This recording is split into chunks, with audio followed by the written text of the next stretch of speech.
Hola muchachos, ¿cómo están? Buenos días, buenas tardes, buenas noches. No sé la hora que van a estar mirando este video, pero espero encontrar todos bien, con salud. Confiantes que esto todo va a passar e pronto estaremos juntos, de acordo?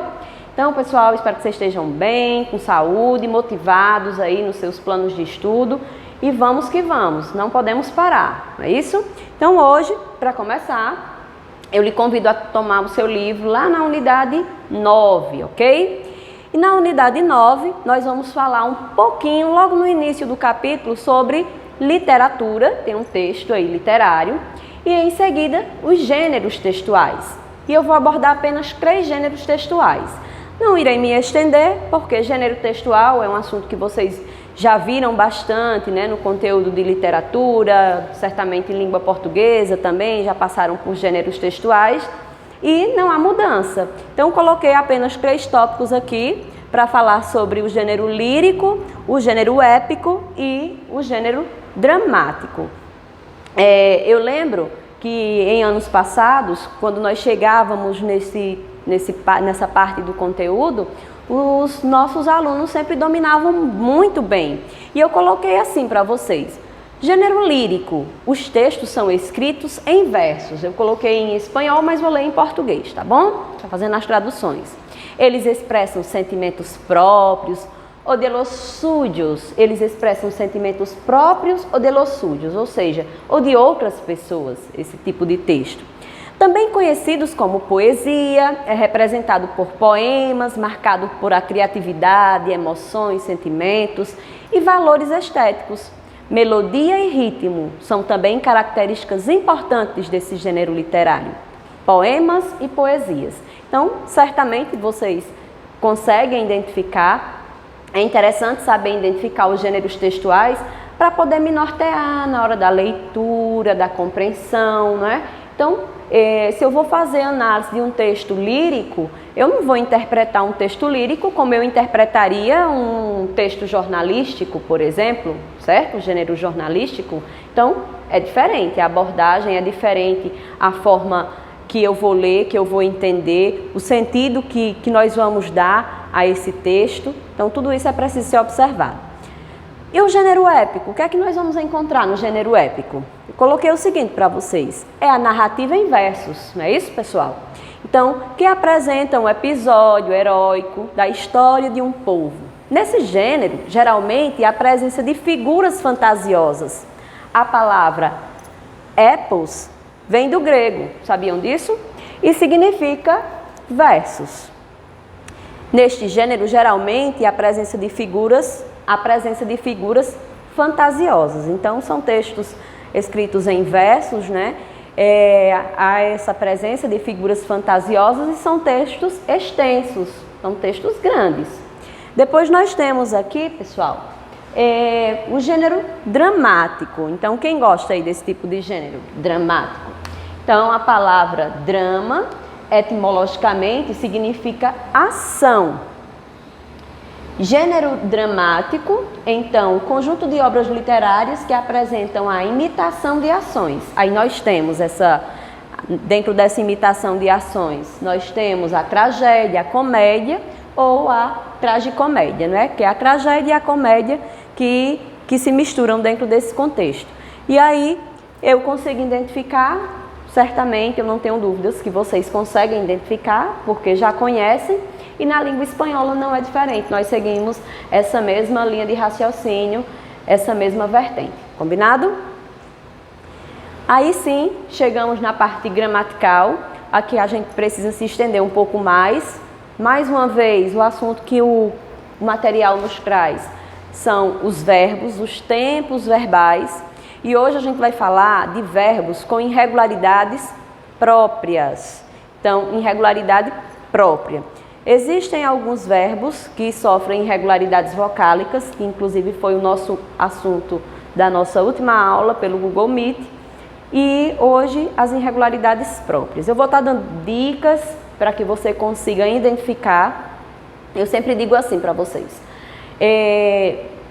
vocês não precisam tornar-se especialistas, né, em tempos verbais, mas eu preciso reconhecer aquele verbo, sobretudo quando ele é um verbo irregular. Então, se ele é um verbo irregular, às vezes ele muda tanto que quando ele aparece lá dentro do texto eu fico perdido sem saber que palavra é aquela, qual é o sentido que ela faz, se é um verbo ou se é uma palavra própria de língua estrangeira pertencente a outra classe gramatical, e assim é importante. Vejam, hoje a gente vem trazendo, o livro de vocês vem trazendo o pretérito indefinido, o futuro imperfeito do subjuntivo e o pretérito imperfeito do subjuntivo.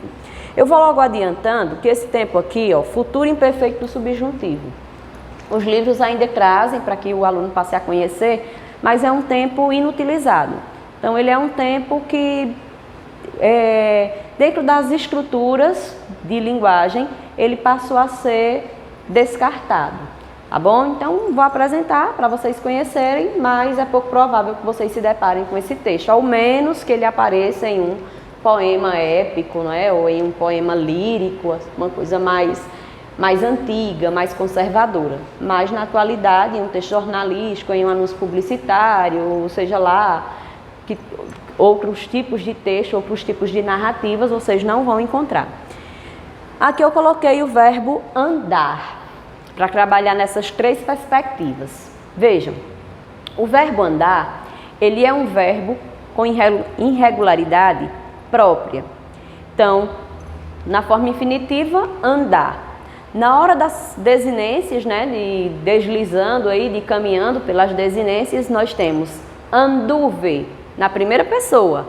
Anduve, o que é que tem a ver andar com anduve? Pois é, por esta razão é que eu falei agora. Vocês precisam prestar atenção nas irregularidades. Reconhecer, é verbo? É. E se é verbo, que tipo de irregularidade ele traz para mim, se é um verbo irregular? Se você consegue reconhecer essa irregularidade através do pretérito indefinido, as demais é fichinha. Você sempre vai conseguir reconhecer o verbo. Então, aqui eu falaria: yo anduve mucho para llegar hasta acá.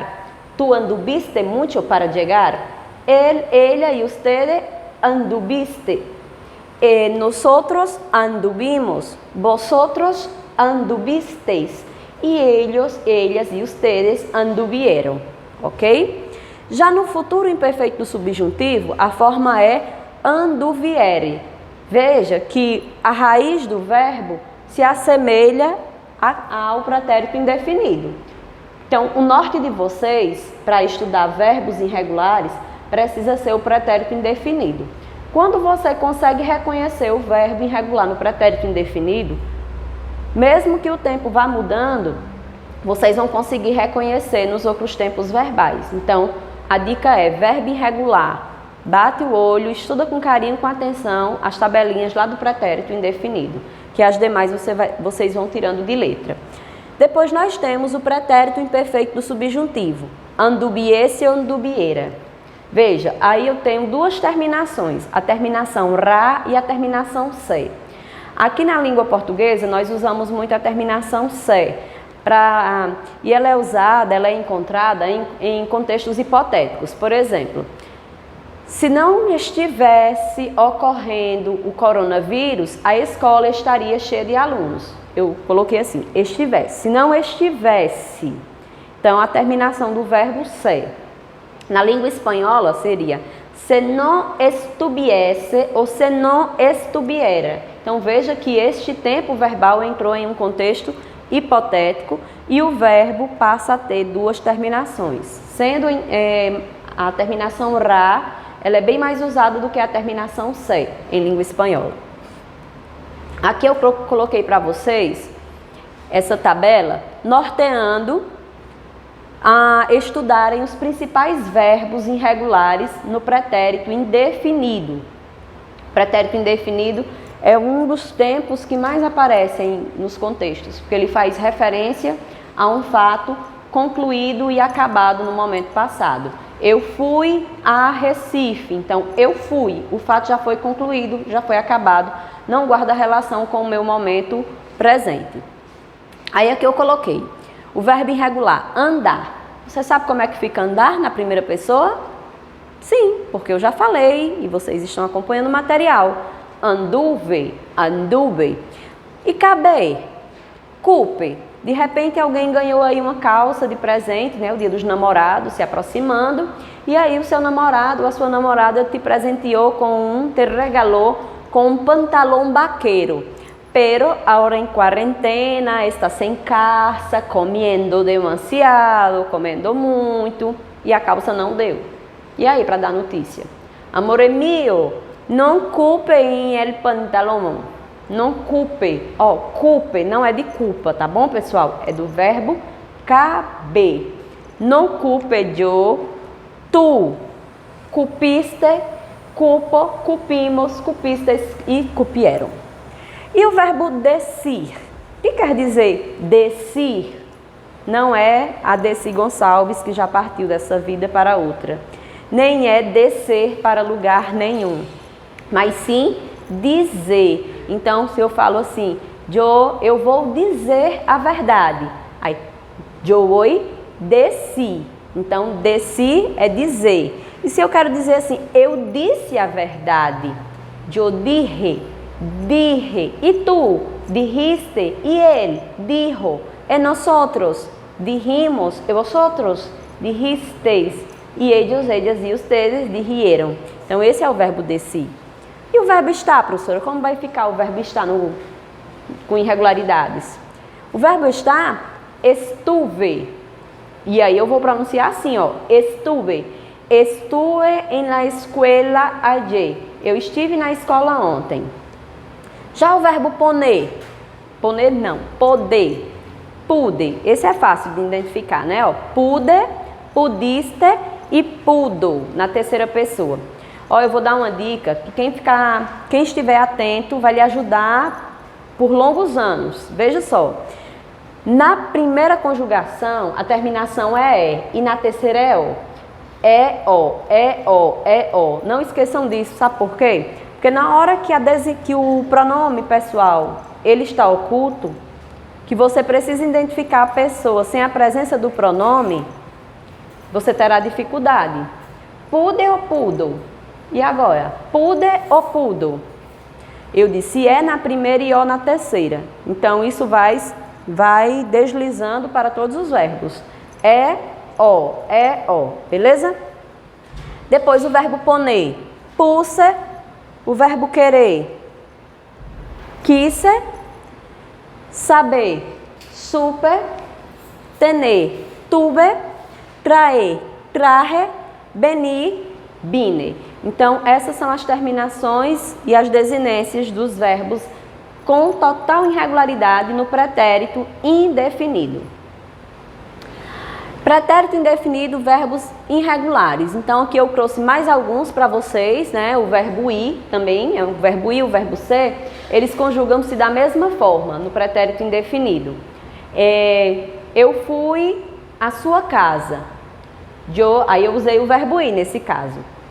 Eu fui à tua casa. Agora eu vou usar o verbo ser para dizer que eu fui uma aluna muito estudiosa. Então, verbo ser agora. Eu fui a tu casa e eu fui uma aluna muito estudiosa. Nas duas situações eu usei o verbo ser e o verbo ir, e ambos conjugaram-se da mesma forma. Os demais verbos eu coloquei aqui colorido para chamar a atenção de vocês, mas eram justamente os verbos que estavam na tabela apresentada. E agora, chegamos aí ao fim. Espero que vocês tenham gostado, espero que vocês amarrem essas informações, façam as atividades, que nas aulas da plataforma do Google Meet a gente vai estar lá tirando as dúvidas, interagindo, e espero que vocês realmente façam um plano de estudo e aproveitem bem esse tempo, tá bom, pessoal? Então, um beijo no coração, obrigada pela atenção e fiquem com Deus.